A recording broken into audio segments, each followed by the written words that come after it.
In this video, I'm gonna teach you how to add Namecheap email to Gmail. It's a very easy process, so make sure to follow along. In this video, I'm gonna give you easy to follow instructions on how to properly integrate your Gmail address with your Namecheap email address. All that you have to do is visit the Gmail website, sign into your account, and now access the settings through the website here.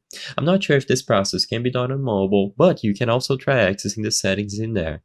Now you will see the quick settings, and in here click see all settings. This is going to bring up this extended view of the settings, and you have to switch over to the accounts and import category. So switch over from general to accounts and import. There are going to be plenty of options, and the one that you are looking for is check email from other accounts. As of today, this is going to be the only option related to connecting external email accounts, including of course Namecheap. So click on add a mail account, and now this window will pop up.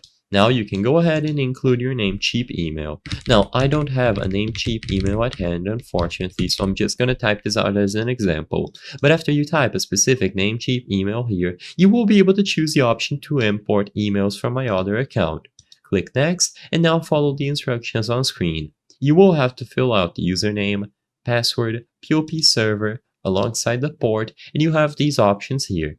Now, like I said, I won't be able to complete this process because I don't own an email address through Namecheap. I apologize, but if you are knowledgeable on connecting the email address, you will have access to all of these settings here, and you can go ahead and add the account. Just click this option here, and it is going to be properly linked to Gmail, and you can repeat this process with as many email addresses and aliases that you have.